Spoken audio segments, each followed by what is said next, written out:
ये पगड़ी आप लोगों ने मुझे पहनाई है, मगर मैं इस पगड़ी को किसी को सौंपना चाहता हूं आज, अगर आप इजाजत दें। आरती यहाँ हो बेटा, यहाँ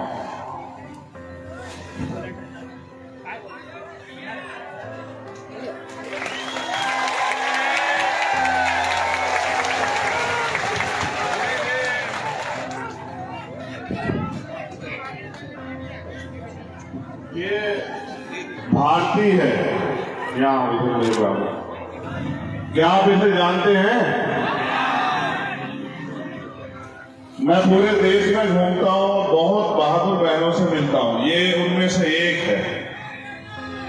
मैंने अन्याय के आगे बहुत सारे लोगों को झुकते हुए, टूटते हुए देखा है, कमजोर पड़ते हुए देखा है, लेकिन अन्याय के खिलाफ लड़ते हुए बेटी होकर मैंने भारती को बहादुर वीरांगना के रूप में देखा लड़ते हुए, खाते गांव से भोपाल तक।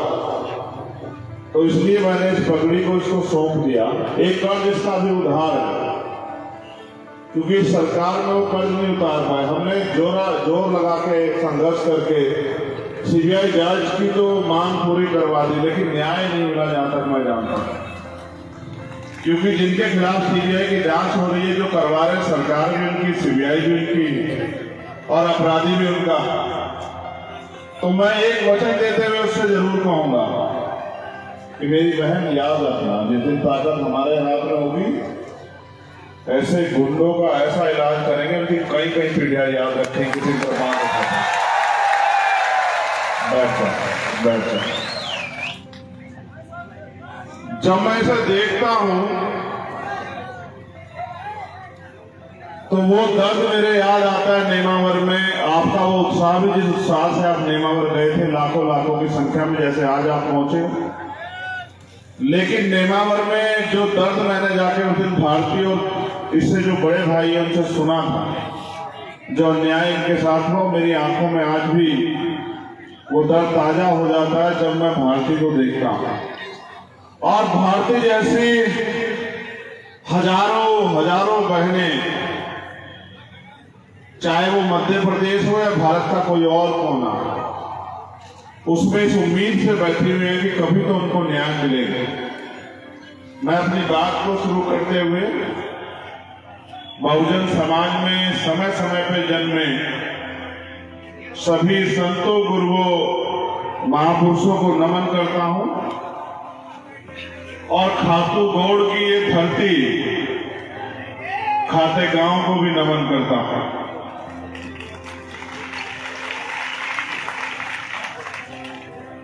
जब मैं महापुरुषों को याद करता हूं तो सिर्फ इसलिए याद नहीं करता हूं कि उनके चित्र को याद करूं, मैं उनके चरित्र को भी याद करता हूं।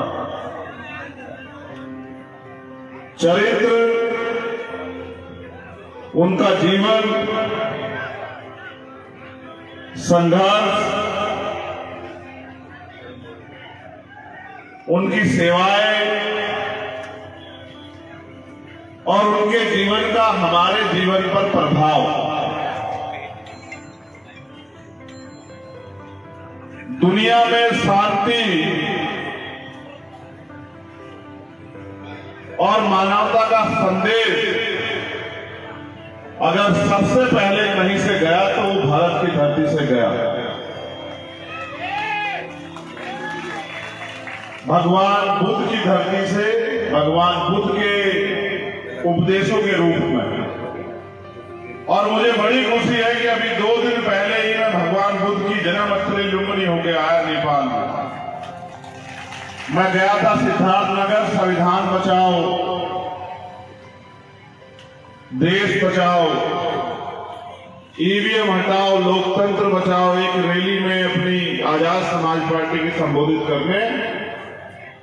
और फिर मैं सुबह मुझे पता लगा कि लुम्बिनी यहां से 40 किलोमीटर के लगभग है। तो मैंने कहा कि कोई बात नहीं, मैं जरूर जाऊंगा, जीवन का पता नहीं है, लेकिन मैं यहां हूं तो जरूर जाऊंगा। तो पूरी दुनिया में शांति का उपदेश देने वाले महामानव तथागत बुद्ध, संत श्रोमणी सतगुरु रविदास जी महाराज, भगवान वाल्मीकि महाराज, गुरु नानक देव, संत कबीर, गुरु घासीदास, नारायण गुरु संत गाडगे जी महाराज, राष्ट्रपिता ज्योतिबा फूले, छत्रपति साहू जी महाराज, भगवान बिरसा मुंडा, महामना रामसु वर्मा, बाबू जगदेव प्रसाद कुशवाहा, जननायक कपूरी ठाकुर, बाबू शिवदयाल चौरसिया, चौधरी चरण सिंह जी, सर छोटू राम, विश्वरत्न डॉक्टर बाबा साहब अम्बेडकर, तांत्या भील, डॉक्टर एपीजे अब्दुल कलाम साहब, मान्यवर दीना भाना वाल्मीकि साहब और मेरे गुरु, मेरे आदर्श मान्यवर साहब काशीराम जी को भी आज खातेगांव की धरती से नमन करता हूं। और सबसे ज्यादा धन्यवाद आज मैं दूंगा हमारे वॉलंटियर साथियों का। मैं उनको देख रहा हूं कि किस तरह से वो पूरी व्यवस्था को मेंटेन कर रहे हैं। ये है तो उम्र में छोटे छोटे, लेकिन काम बहुत बड़ा बड़ा कर रहे हैं। इनको बहुत बहुत बधाई। जिस तरह से आज तुम अपनी सभा को अनुशासनात्मक करने का प्रयास कर रहे हो, इसी तरह से आपके आंदोलन से जो नेता तैयार होगा वो समाज को आगे बढ़ाने का काम करेगा, अपने पैरों पर खड़ा करने का काम करेगा, ऐसा मेरा विश्वास है। मेरे पास जब भी मैं मध्य प्रदेश आता हूं, हमेशा बहुत सारे कागज आते हैं। जिस भी जिले में जाता हूं उसी जिले से कागज आते हैं, और वो सारे कागज किसी ना किसी अन्याय के होते हैं कि अन्याय हुआ और अन्याय करने वाला खुलेआम घूम रहा है और पीड़ित लोग थाने कचहरी के चक्कर काट रहे हैं। खातेगांव का अन्याय, नेमावर का अन्याय, एक अन्याय वो जहां हमारे साथियों को अपमान सहना पड़ा, उनके साथ मारपीट हुई, उनकी मूछें उखाड़ ली गई, और एक अन्याय नेमावर का। ये दोनों अन्याय मैंने अपने सीने में दर्ज किए हैं, डायरी में दर्ज नहीं किए, क्योंकि हम लोग स्वाभिमान सम्मान के आंदोलन को आगे बढ़ा रहे हैं। तो ना मैं उन अधिकारियों को भूलूंगा और ना उन आरोपियों को भूलूंगा। ये बात आप लोग अच्छी तरह से याद रखना। सम्मानित साथियों, मेरी बात पे गौर करना। जब आप अपनी मेहनत का एक एक पैसा लगा के, अपने पूरे दिन को खर्च करके, तमाम तरह की मुसीबतों का सामना करके यहाँ पहुंचे हो, तो आज मैं जो तुम्हें यहाँ से कह रहा हूं वो सीख के जाना और उसको जाके जगत आगे मेरी बात को आपने बढ़ा दिया। तो मैं विश्वास से कहता हूं कि आगे किसी के आगे आपको हाथ नहीं फैलाना पड़ेगा, इस बात को आप याद रखना।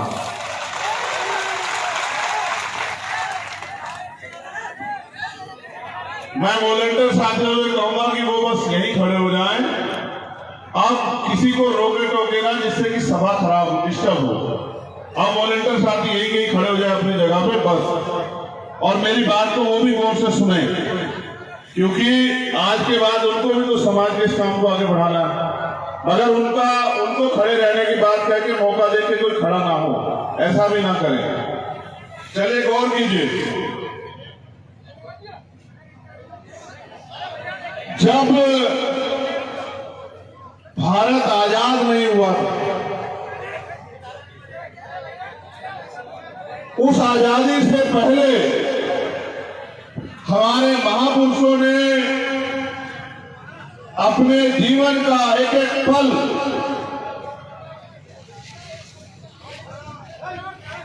हाशिए पे गिराए गए, तमाम तरीके से अधिकारों से वंचित रखे गए, तमाम तरह की सुविधाओं से वंचित रखे गए और नकार दिए गए समाज को, चाहे वो महिलाएं हो, चाहे वो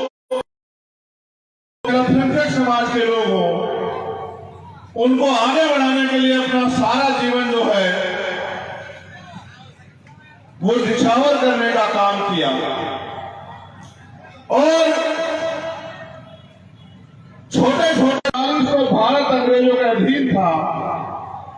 15 अगस्त 1947 को भारत अंग्रेजों से आजाद हुआ।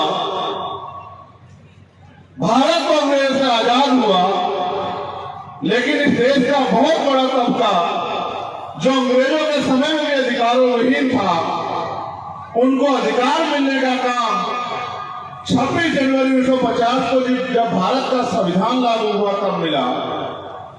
मैं आपको ये बात इसलिए कह रहा हूं कि अगर ना होता भारत का संविधान तो ना आज का मंच लगता और ना इस मंच की शोभा बढ़ाने के लिए आप लोग आ पाते। मैं बस आपको याद दिलाना चाहता हूं कि संविधान से पहले हमारे पास क्या था और संविधान के बाद, संविधान के आने के बाद हमारे पास क्या है। जब संविधान नहीं था तो ना हम अच्छा पहन सकते थे, ना अच्छा खा सकते थे, ना अच्छे मकानों में रह सकते थे, ना अच्छी पढ़ाई कर सकते थे, ना हमें अच्छा इलाज कराने की अनुमति थी और ना ही हमें डॉक्टर, इंजीनियर, आईएएस, आईपीएस बनने, यहां तक कि प्रधान से लेके विधायक और एमपी बनने की भी आजादी नहीं थी। लेकिन जब भारत का संविधान आया तो भारत के हर एक नागरिक को भारतीय संविधान ने ये अवसर दिए, चाहे वो महिला हो या पुरुष, गरीब हो या अमीर, किसी भी जाति का हो, वो अपने देश में स्वाभिमान सम्मान के साथ जी सकता है और अवसर की क्षमता का प्रयोग करके आगे बढ़ सकता है, कामयाब हो सकता है।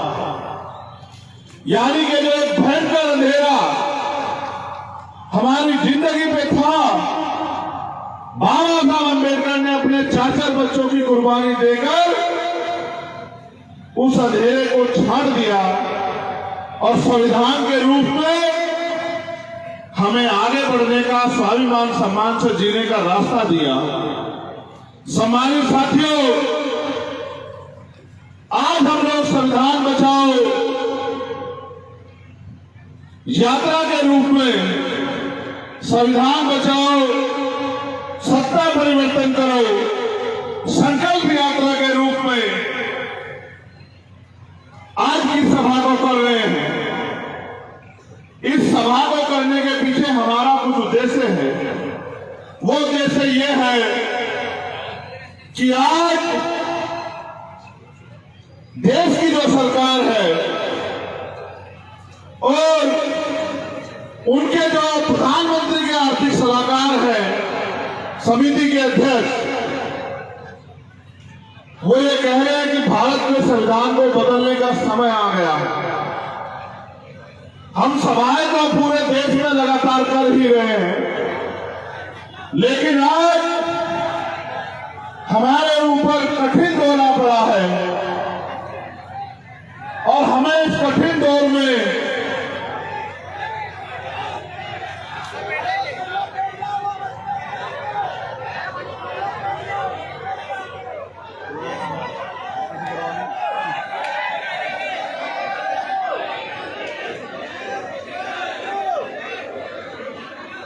एक सम्मानित छोटे भाई हमारे बीच आए हैं, मगर आप नालायक की कमी थोड़ा ही करोगे।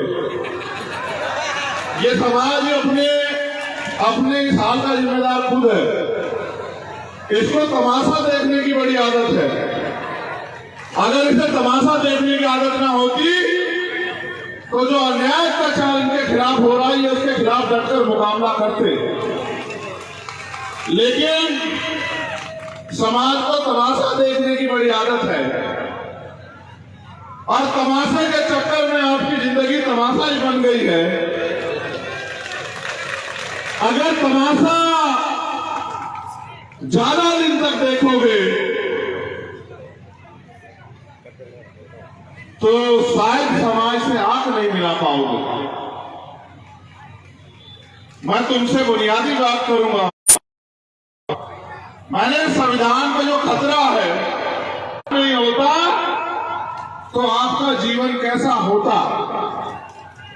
अगर संविधान नहीं होता तो आपके पास क्या अवसर होते, और अगर संविधान नहीं होता तो शायद आज आप इतने स्वाभिमान सम्मान से देश के साधनों में हिस्सेदारी नहीं कर रहे होते। आज उस संविधान को केंद्र की सत्ता में बैठे लोग खत्म कर देना चाहते हैं। और क्यों ना करें, जिनको वो लंबे समय से व्यवस्था बना के, गुलाम बना के जिनको उन्होंने रखा, आज इस संविधान की वजह से वो प्रधान से लेके विधायक, मंत्री, MP, doctor, engineer, IAS, IPS बनने लगे हैं। उनको लगता है कि जब वो कल शोषण करते थे तो उनके ऊपर कोई कार्रवाई नहीं होती थी। आज अगर वो कोई बेबी कह देते हैं, मूल जिंदों को तो छोड़ो, अगर किसी परिनिर्वाण प्राप्त किए गए महापुरुष के बारे में भी कुछ कह देते हैं, उनकी मूर्ति में को भी कुछ कह देते हैं, तो मुकदमा होता और जेल जाना पड़ता है। तो ऐसे संविधान को क्यों रखे? वो तो अपनी जगह सही है, लेकिन मुझे आपसे पूछना है कि क्या आप अपनी जगह, अपनी जिम्मेदारी को अदा कर रहे हो? ये बात आपको मैंने इसलिए बनाई कि केंद्र की सरकार संविधान को खत्म कर देना चाहती है, लेकिन मैं बात आपको बता देना चाहता हूं, आप ये भी जानकारी हासिल कर लो कि तमाम राजनीतिक दल यही थे, चाहे वो कांग्रेस पार्टी हो, चाहे वो और कोई पार्टी हो, वो सब लोग यही थे। इनके रहते आज भारतीय जनता पार्टी संविधान खत्म कर देना चाहती है। आज उनको इतनी ताकत कहां से मिली इन दलों के रहते कि वो संविधान को खत्म कर देना चाहती है? यानी कि इन दलों के राज में भी आपका संविधान सुरक्षित नहीं। क्या पूरे देश में भारतीय जनता पार्टी की सरकार है? अन्य पार्टी की भी तो सरकार है। तो उनकी सरकारें होते फिर संविधान क्यों खतरे में है? उसका एकमात्र कारण यह है कि एक तरफ वो लोग हैं जिनको संविधान से फायदा हो रहा है, जो इस मंच के आसपास बैठे हैं, इस मंच पर बैठे हैं, और एक तरफ वो लोग हैं जो संविधान के द्वारा आपको मिले गए फायदे को रोक देना चाहते हैं। अगर किसी और के कंधे पे रख के अपनी लड़ाई करना चाहते हो तो आप सिर्फ अपनी बारी का इंतजार कर रहे हो। मैं पूरे देश में जाता हूं, मैं जिम्मेदारी के तौर पर आप एक को कह रहा हूं, आप तमाम नौजवान यहां बैठे हैं, मैं बुजुर्गों से कोई शिकायत नहीं करूंगा। मैं नौजवानों को यह कहना चाहता हूं और मैं उनसे पूछना भी चाहता हूं, जब कुदरत ने तुम्हें मजबूत शरीर दिया है और कानून तुम्हारे लिए बराबर है और सारा सिस्टम यहाँ, फिर तुम इस अन्याय को क्यों फैले? आप मुझे जवाब दो। मैं कहना नहीं चाहता था, लेकिन आपके तमाशे के बाद कहूंगा जरूर। आप मुझे बताओ, जब आप बेटियों की रक्षा नहीं कर सकते हो, उनको पैदा करने का अधिकार आपको किसने दिया है? मुझे जवाब दो। जब आप हम गांव में अपनी बहन को, बेटी को, माँ को, चाची को, ताई को, आप एनसीआरबी का डाटा नहीं पढ़ते हो क्या? अगर आप पढ़े लिखे हो तो बताओ कि एनसीआरबी का डाटा क्या कहता है मध्य प्रदेश में, राजस्थान में, छत्तीसगढ़ में, उत्तर प्रदेश में, दिल्ली में, बिहार में। अगर नहीं पता तो मैं बताता हूं आपको। वो एक डाटा ये कहता है कि हर साल हजारों महिलाओं के साथ रेप हत्याएं होती है। आप कभी उस डाटे को डीपली चेक करके देखना तो आपको पता लगेगा कि 100 में से 95 बच्चे या बहनें आपके समाज के निकलेगी। मेरे बहुजन समाज के लोगों, इस बात को याद रखें। अब चाहे इस बात पे ताली बजा लो और चाहे इस बात पे सर झुका के रो लो कि चाहे मूछें कितनी बड़ी रख लो, कपड़े कितने सुंदर पहन लो, गाड़ी कितनी बड़ी में घूम लो, अगर घर की सम्मान बहन बेटी की रक्षा नहीं कर सकते हो तो तुम्हें बहादुर भाई कहलाने का कोई अधिकार नहीं।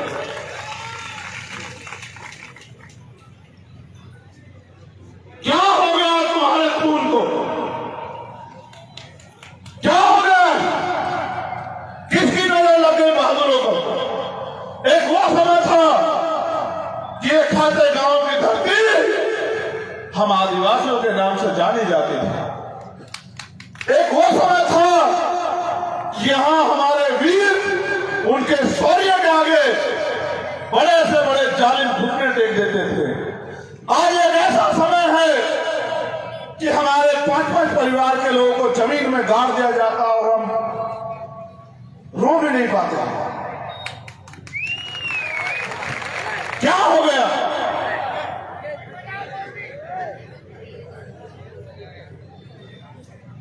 क्या हमारा जमीन मर गया है? क्या हम कमजोर हो गए हैं? क्या हम विकलांग हो गए हैं? या फिर हम गैर जिम्मेदार हो गए?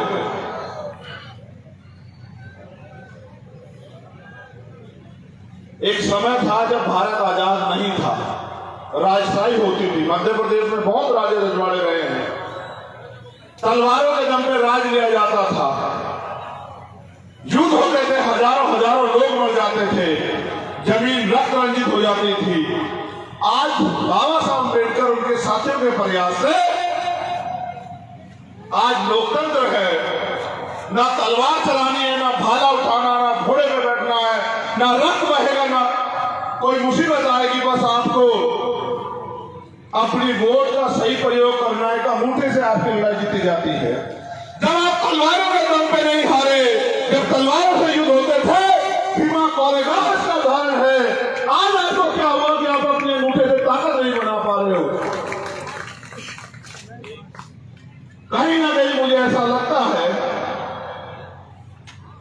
कि आपके समाज हित के आगे आपका व्यक्तिगत हित जो है, आपकी छोटी मोटी सुख सुविधाएं, थोड़े बहुत पैसे आपके समाज हित के आगे बड़े हो गए हैं। वरना वो समाज जो अपना इतिहास भूल गया है आज, जिसको सदियों अभी मोहन भागवत ने कहा, मैं धन्यवाद करता हूं उनका, उन्होंने कहा, कब कहा? जब हमने कहा कि हम संविधान बचाओ यात्रा चला के भारतीय जनता पार्टी केंद्र की सरकार को और मध्य प्रदेश में भी भारतीय जनता पार्टी की सरकार को जमी दर्ज करने का काम करेंगे, हम इनको सबक सिखाएंगे। तब संत प्रमुख मोहन भागवत ने कहा कि 2000 साल तक हमने इनको जानवरों जैसा जीवन जीने के लिए मजबूर किया है। अभी आरक्षण खत्म नहीं होना चाहिए, 200 साल आरक्षण रहना चाहिए। मैं ये कहना चाहता हूं, ये लोकतंत्र है, जिनका वोट होगा उनका राज होगा। वोट 80% बहुजन समाज के लोगों के पास है। वो कौन होते हैं आरक्षण देने वाले? हम हैं। हम अपनी ताकत बना के, अपनी सत्ता बना के, अपनी हुकूमत बना के देने वाली चाबी कलम अपने हाथ में ले देने का काम हमारा है, उनका काम नहीं है। लेकिन इस लोकतंत्र में जहां आज के पास ताकत होनी चाहिए थी, आज हालात देखो क्या है। अगर कोई बौद्ध धर्म को मानने वाला भंत जी यहां बैठे हैं, बुद्ध विहार में प्रार्थना कर रहा हो तो कोई आगे बुद्ध विहार पे हमला कर देता। बुद्ध वंदना करा रहा हो तुम, भगवान बुद्ध की तस्वीरें उठा के फेंक देते हैं, मुकदमे दर्ज हो जाते हैं। अगर कोई इस्लाम को मानने वाला अपनी मस्जिद में अजान पढ़ रहा हो तो उस मस्जिद पर जाके किसी दूसरे धर्म का मजहब का झंडा लगा देते हैं, उसकी दाढ़ी पकड़ के उसको कहते हैं कि इस धर्म का नारा लगाओ वरना पीटेंगे। अगर जिनकी संस्कृति रही है, जो इस देश का मूल निवासी हमारा आदिवासी समाज, मैं जब यहाँ बैठा मुझे बताया जा रहा था कि ये उनकी धरती है, लेकिन यहाँ जो उनकी संस्कृति थी, एक कुल देवी जिसको बनाया उन्होंने, यहाँ जिसको उन्होंने स्थापित किया, उनसे छीन के और यहाँ के चंद लोगों ने अपने कब्जे में कर लिया, और जिनका अधिकार बैठता है वो सड़क पे खड़ा है। ये बात मैं आपको इसलिए कह रहा हूं क्योंकि आप अपनी ताकत को नहीं समझ रहे हैं। वो आज के समय में जब वोट की शक्ति आपके पास है, दुश्मन बड़ा तेज है, और राजनीतिक रूप से जो कह रहा हूं उस पर गौर करो। दुश्मन ये कहता है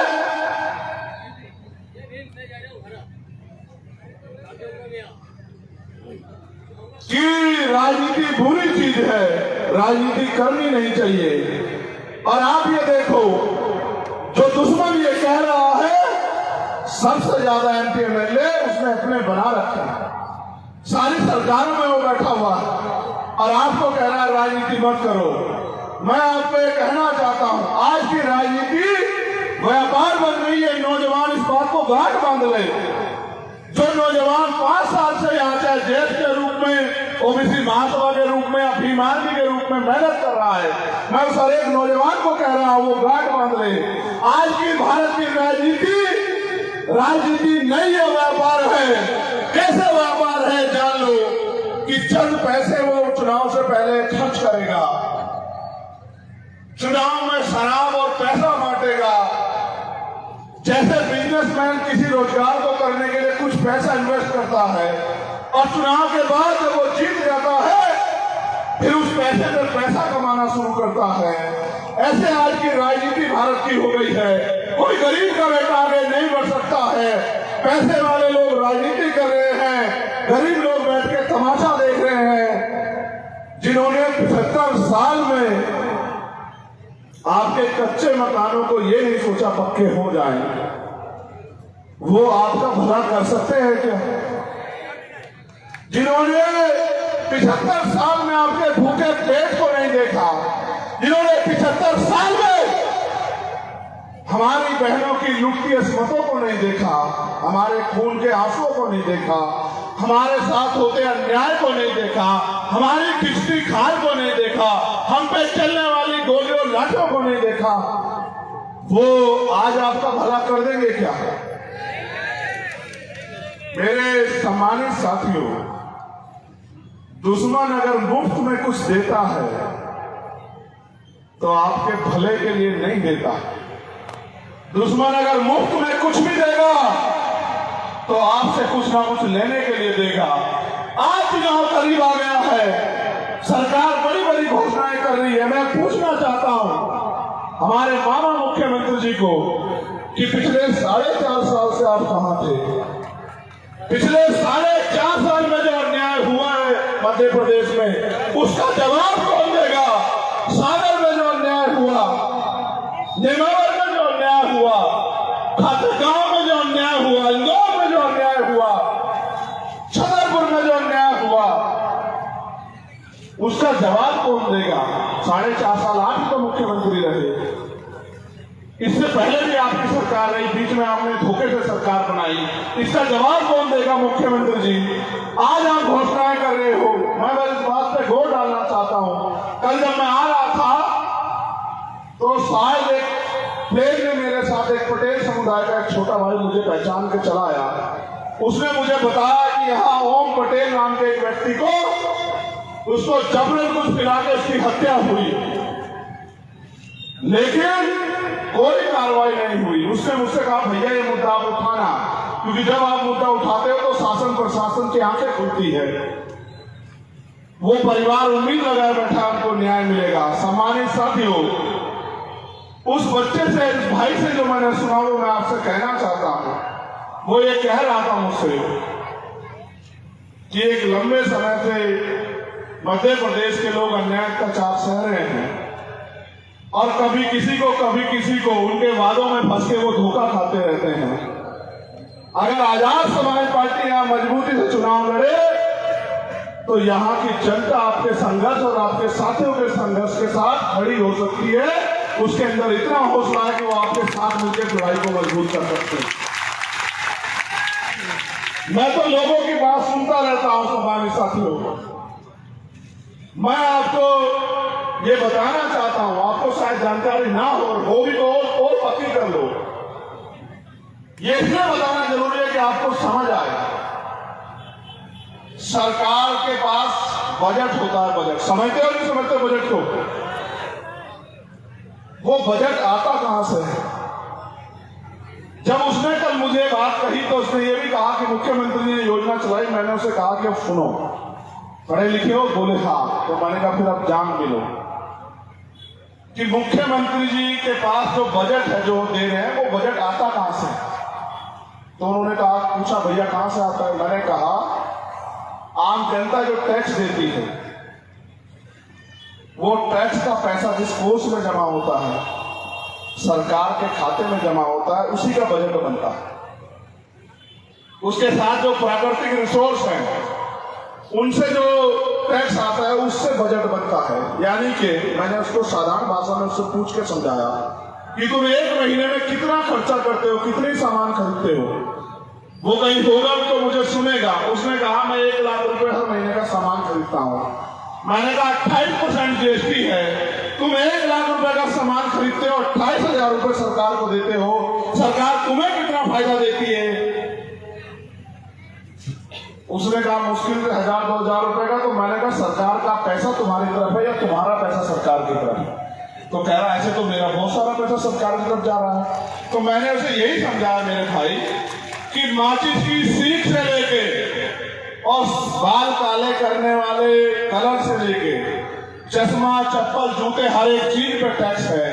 यहाँ तक कि जो झंडा आपने बनाया उस पर भी टैक्स है, ये टेंट आपने खरीदा इस पर भी टैक्स है, जो किराया आप देते उस पर भी टैक्स है, जो गैस आप खरीदते उस पर भी टैक्स है, पेट्रोल डीजल सब पर टैक्स है। और तो और आज तो ऐसी सरकार केंद्र में बैठी है जिसने दूध पे, दही पे भी टैक्स लगा दिया, खाने के पीने के सामानों पे भी टैक्स लगा दिया।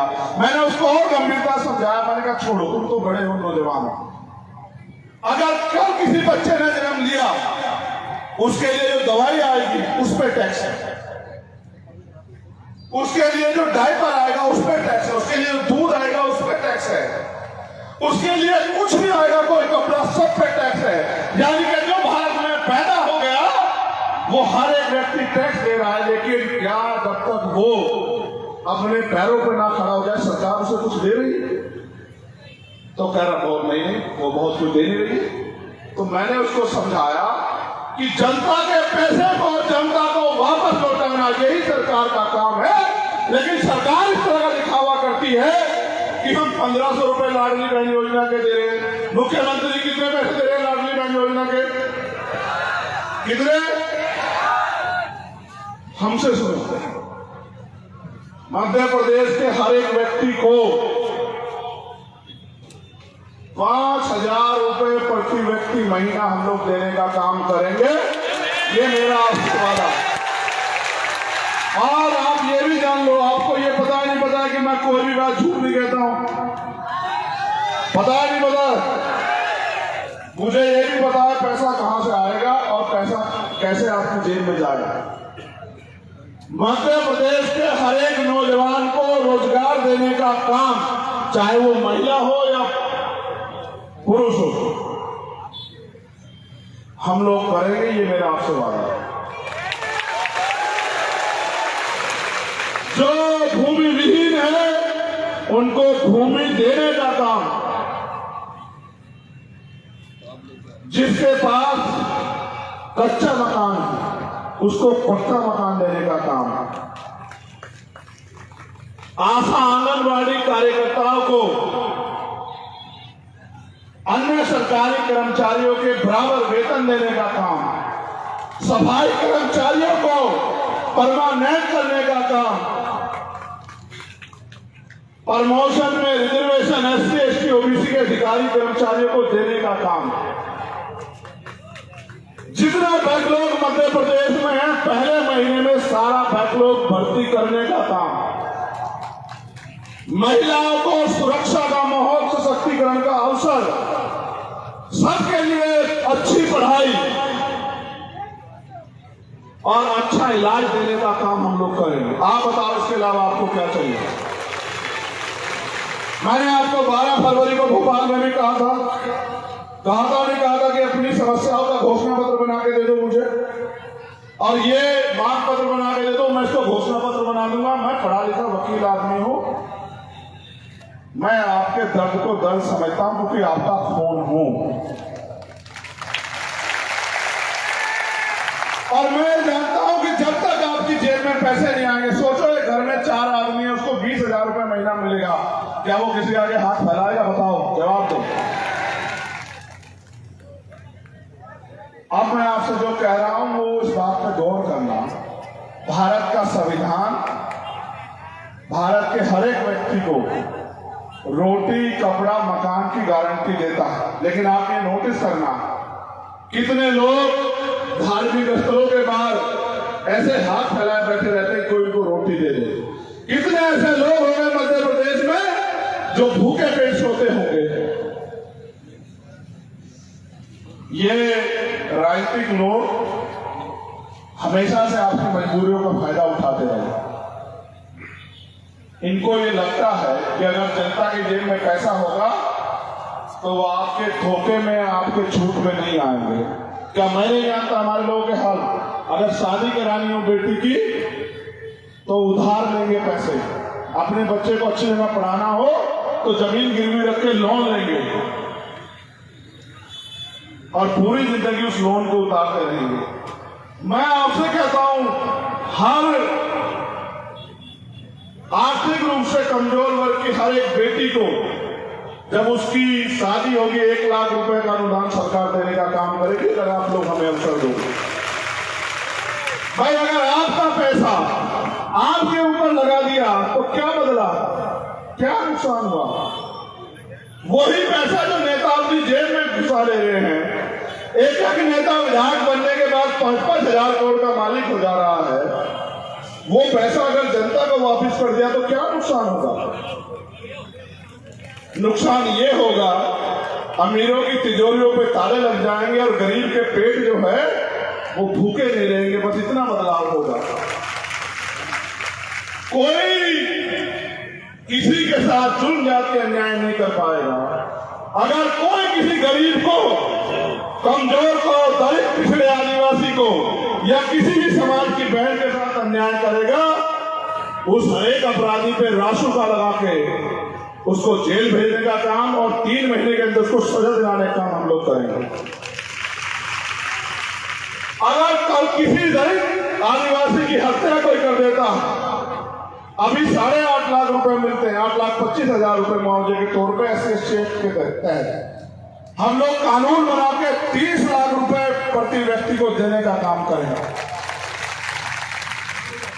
और जिस परिवार के साथ उसके परिवार से कमाने वाला व्यक्ति चला जाएगा उसको एक सरकारी नौकरी देने का काम करेंगे।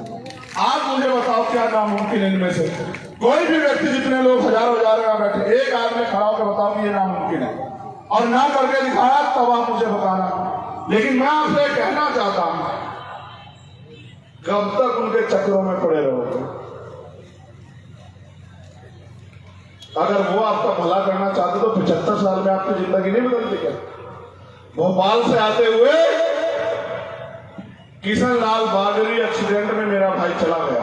मैं जब उसके घर गया, उसका मकान देखा कच्चा था, मेरा सर उसके दरवाजे में अड़ रहा था। ये बात मैं आपको इसलिए कह रहा हूं मेरे लोगों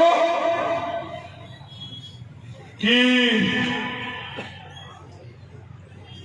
75 साल में सरकार को तमाम सरकारें बदली, किशनलाल बागरी का कच्चा मकान नहीं दिखाई। क्या तो दिखाई नहीं दिया, या सरकार ने उसकी तरफ आंख नहीं की, या फिर सरकार ने सोचा ही नहीं कि भाई इसको भी पक्के मकान की जरूरत है, बारिश आएगी इसको भी तकलीफ होगी, कीड़ा काटा कोई इसके घर में भी नुकसान पहुंचा सकता है।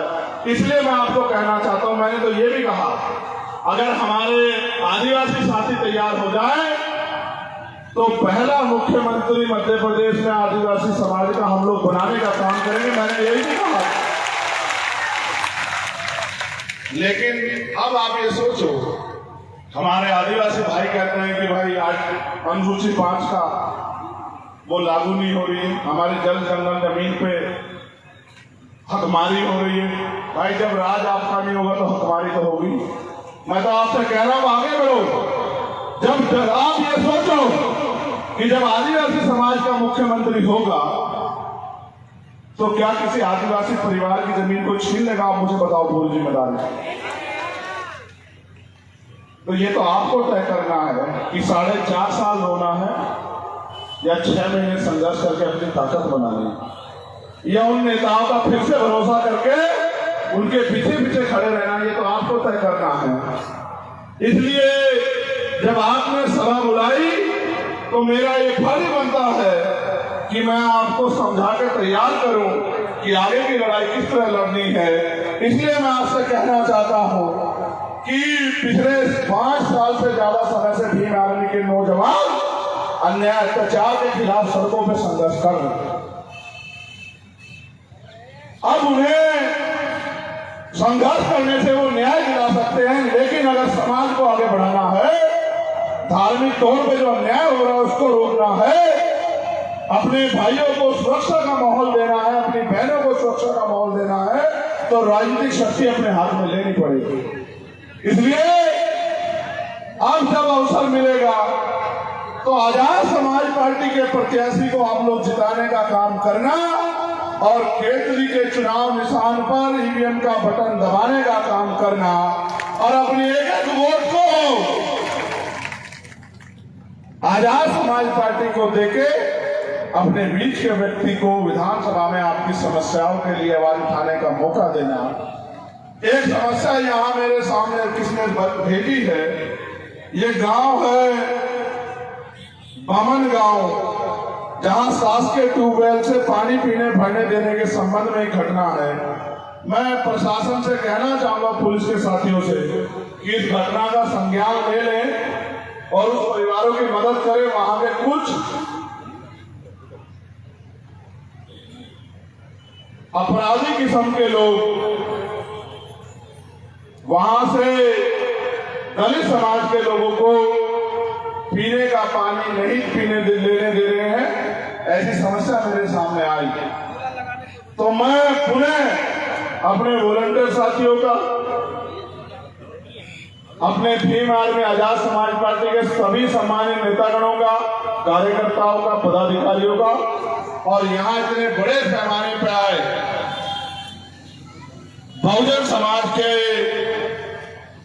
वफादार योद्धाओं का, बहादुर ईमानदार संघर्षशील योद्धाओं का धन्यवाद स्वागत करता हूं। और सबसे ज्यादा धन्यवाद देता हूं माताओं बहनों का कि वो लंबे समय से यहाँ